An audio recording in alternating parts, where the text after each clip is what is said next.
Because they are larger, fiercer, deadlier, and more alluring than most any other weather, Great Lakes winter storms are particularly haunting to sailors, including the 1975 November witch that took the Edmund Fitzgerald, and the deadliest of them all, the White Hurricane of November 7 through 10, 1913, which sunk 9 commercial lake boats and killed 235 sailors.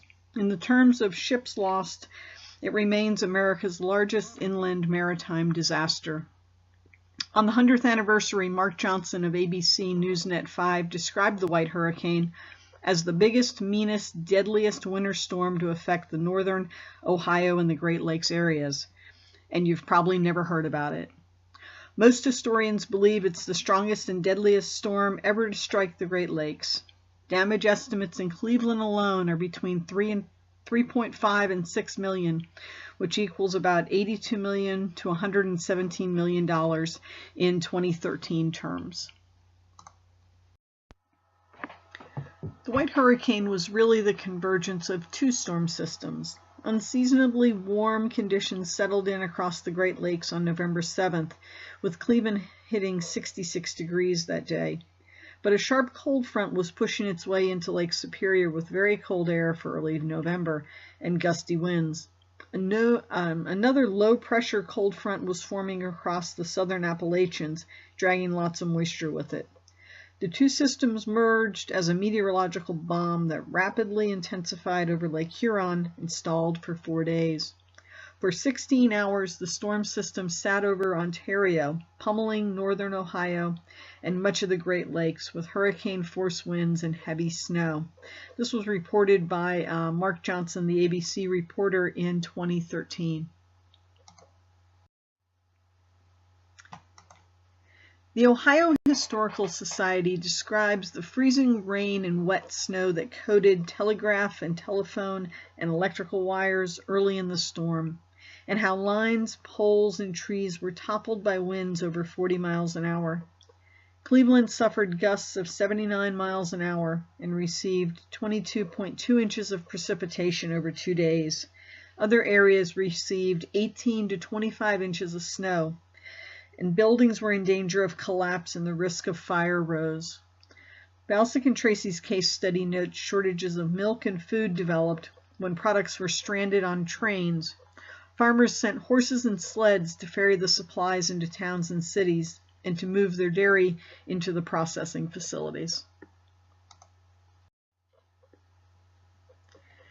The unique and powerful storms, blizzard conditions, and hurricane-force winds caught even the most seasoned captains by surprise. Vessels withstood the 90-mile-an-hour winds and 35-foot waves, but it was the whiteout conditions and the accumulation of ice on the ships that turned an already dangerous situation into a deadly one. Ships' captains weren't unable to maintain navigation. This was reported by the National Oceanographic and Atmospheric Administration in 2014. One example. Commanded by Captain Arthur, the Isaac M. Scott was upbound from Cleveland to Milwaukee, carrying $22,000 worth of coal. The ship was last seen during the morning of November 9th off of Tawas, Michigan, south of Thunder Bay, just a few hours before the brunt of the storm struck. After the Isaac and its 28 souls disappeared, one of its lifeboats was found 23 miles north of the Chancery Island lighthouse off of Southampton, Ontario. No other trace of the vessel was located at the time. Today, the giant steel shipwreck sits intact and inverted on the lake bottom northeast of Thunder Bay Island. According to Balsick and Tracy in their case study, the city manager should have been using all available means to alert citizens to the worsening storm. Should have been telling them to stock up on food, wrapping their pipes, and gathering fuel to heat their homes. The city manager should have also been ensuring that machinery and supplies were on hand and working order to rapidly clear the roads and maintain infrastructure and city operations. Plans should have been underway to shelter the homeless before and after the storm, and medical facilities should have expected an influx of patients with routine and storm-related needs. Each of these preparedness and response actions are very familiar to emergency managers today. Telephone, telegraph, and couriers could all have been used to relay messages and to receive updates. It's hard to imagine that telephones were a somewhat common appliance in the homes of 1913, but commercial radio really wouldn't take off until 1920. Valsic and Tracy explain that the storm continues, it becomes clear that the damage and the loss of life will continue to grow. A high priority will be restoring communications, so telephone and telegraph lines must be repaired as quickly as possible so that officials can relay and receive information. Because streetcars, trains, and automobiles are stranded, consider using alternative transportation like horses, sleds, snowshoes, skiers, etc. City leaders should also try to communicate with surrounding areas and other states to gather damage reports and to identify resources, recruit help to repair infrastructure, and line up support. Perhaps the 1913 storm can be compared to Hurricane Andrew in 1991, when no reports were coming out of South Florida due to massive communication system failures. And ideally, these mutual aid agreements for help and supplies would already be in place. Similar to FEMA's Emergency Management Assistance Compact, the Florida Ambulance Deployment Plan, Florida Fire Chiefs Mutual Aid Agreement, among others, it's critical to understand how mutual aid will be requested, fulfilled, tracked, funded, and reconstituted. Without those details worked out ahead of time, requesting help on the fly becomes very difficult and likely to end in miscommunication. The Lake Carriers Association provides an anecdote about the severity of the storm. No lake master can recall in all of his experience a storm of unprecedented violence and such rapid changes in the direction of the wind and the gusts of such frequent and fearful speed. Storms ordinarily of that velocity do not last over 4 or 5 hours, but this storm raged for 16 hours continuously at an average velocity of 60 miles an hour, with frequent spurts of 70 miles an hour and over. Although Valsic and Tracy's case study indicates that the city manager should direct maritime rescue units to perform search and rescue of vessels in distress, it's more productive to unify the command and bring together the response sectors and work within specializations. NOAA historians report how maritime travel in the Great Lakes, especially in November, can quickly become hazardous. In 1913, Weather Bureau forecasters used telegraphs to send gale warnings to more than 100 stations along the Great Lakes shores, where volunteers then displayed flags and lanterns to warn sailors of the deteriorating conditions. These warnings were typically hoisted 12 to 24 hours in advance of a storm.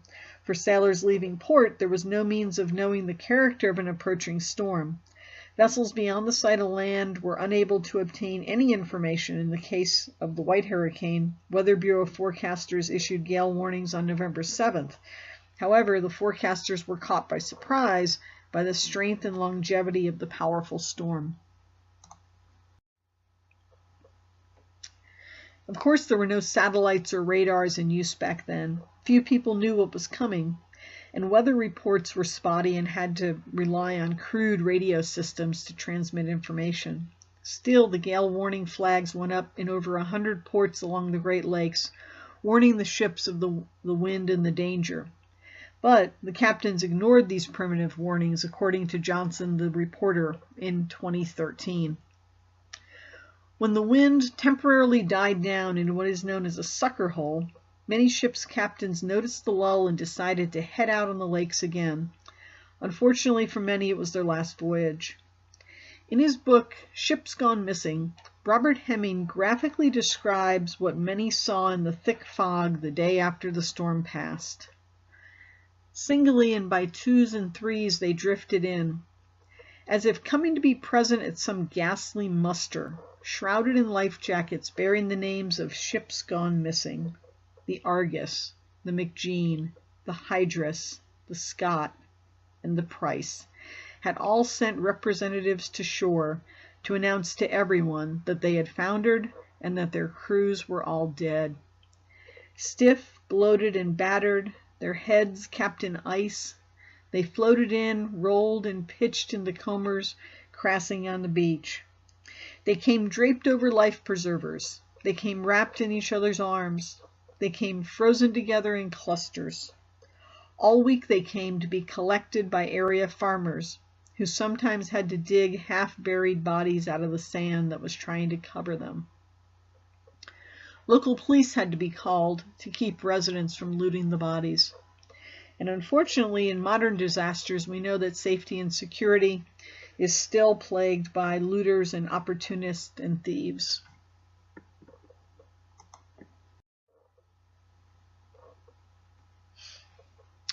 In stage 3, the city manager is working to open roads, restore commerce, and allow ambulances to carry the wounded and sick to medical care.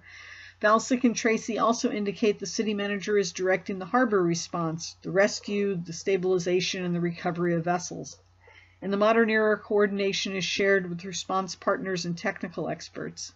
Concerns with contamination, worker safety, and containment are all too technical and complex for municipal government to manage. As Valsic and Tracy also note, the Red Cross and the Boy Scouts are called in to help, to clear snow, to dig out fire hydrants. It seems this is a spontaneous decision. I think it's more effective to define response roles ahead of time to ensure volunteers are properly recruited, vetted, assigned, and demobilized. Several entities support volunteer management, including Serve Florida, Green Cross for mental health response, and denominational response groups. It's unfortunate because the Boy Scouts and the Red Cross seem to play an important role in this event, and they seem to be very willing to jump in and to help wherever needed. Another growing concern is providing food, medical care, and shelter to the surviving sailors. And it's also a growing concern for the city manager due to space, workers, resources, and relief staff that are all in short supply.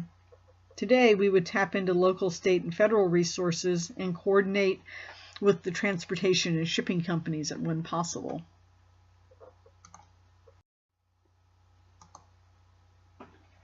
Valsic and Tracy, the Ohio Historical Society, and Johnson, the ABC reporter, all note that if the Weather Service had properly identified the lull in the storm as the sucker hole, the city manager had ordered the ships to safety, most of the Ohio losses could have been avoided. For modern emergency managers, it's critical to have a thorough working knowledge of laws and statutes, to exercise their authority to its full scope and extent, and to apply tough decisions even when they're not popular. It's also critical to have stockpiled the necessary supplies for weather events and other emergencies that your area is likely to encounter. While all possible emergencies can't be anticipated, many supplies and resources are useful across a range of threats and natural-caused, human-caused calamities.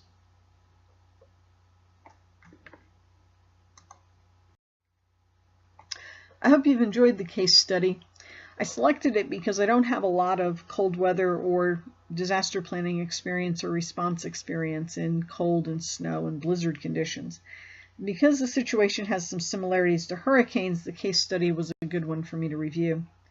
The 1913 White Hurricane provided me with lessons learned that I can apply to my health department's emergency plans, our training and our exercises, and to our responsibilities as the lead agency for ESF 8 health and medical operations and coordinations. Again, I hope you enjoyed the case study, and I hope you have a great day. Thank you.